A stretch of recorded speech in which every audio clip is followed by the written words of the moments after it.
మాట్లాడవలసిందిగా రిక్వెస్ట్ చేస్తూ sir. Hi Eluru, ఎలా ఉన్నారు? ట్రైలర్ ఎలా అనిపించింది?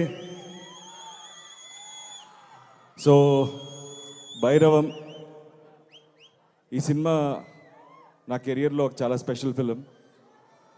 ఈ సినిమా నాకు ఫస్ట్ తీసుకొచ్చింది బెల్లంకొండ సురేష్ గారు, ఒకసారి చూడండి సినిమా అని.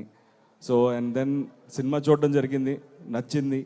అండ్ దెన్ విజయ్ డైరెక్టర్ అనేసరికి ఐ వాజ్ వెరీ కాన్ఫిడెంట్. తన ఉగ్రం కానీ నాంది కానీ ఎలా తను హ్యాండిల్ చేశాడో మీరు అందరూ చూశారు. సో అదే కాన్ఫిడెన్స్ నాకు ఉన్నింది. సో తను ఖచ్చితంగా తనతో అయితే అసలు ఇష్యూస్ లేవు. ఈ క్యారెక్టర్స్ ఎవరు చేస్తున్నారు, సాయి అనేది ఆ క్యారెక్టర్ సాయి చేస్తున్నాడని తెలుసు. ఈ క్యారెక్టర్ ఎవరనేది ఒక చిన్న ఇది ఉండేది. ఎప్పుడైతే మనోజ్ అని చెప్పారో ఇంకా 100% తడిగుడ్డేసుకుని కూర్చున్నాం. ఖచ్చితంగా ఆ క్యారెక్టర్ తను చేసే డెఫినెట్గా న్యాయం చేయగలుగుతాడని నమ్మాం. So it was a special journey. నాకు బాబాయ్ నాకు చిన్నప్పటి నుంచి బాగా పరిచయం, వెరీ క్లోజ్. బట్ ఈ సినిమాతో మా జర్నీ, మా బాండింగ్ ఇంకా పెరిగింది. అండ్ దిస్ ఫిలిం నా కెరియర్లో, నా లైఫ్లో ఎప్పటికీ నేను గుర్తుపెట్టుకునే ఒక మంచి సినిమా. అండ్ ఈ సినిమా టీం, మా ప్రొడ్యూసర్ రాధామోహన్ గారు, ఆయన చాలా సినిమాలు చేశారు.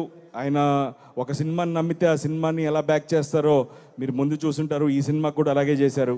అండ్ ఆయనకి సపోర్ట్గా ఉన్న మా కో ప్రొడ్యూసర్ శ్రీధర్ గారు అండ్ ద టీమ్, మా మ్యూజిక్ డైరెక్టర్ శ్రీచరణ్ పాకాల కానీ, art director Brahmakadali, and the lovely heroines Aditi and Anandi and Divya.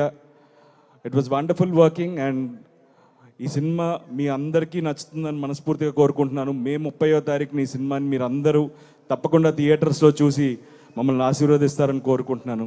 Thank you so much. Love you all. Thank you so much Nara Rohit garu. And yes, requesting Manchu Manoj గారి మాటలు ఇప్పుడు వినేద్దాము.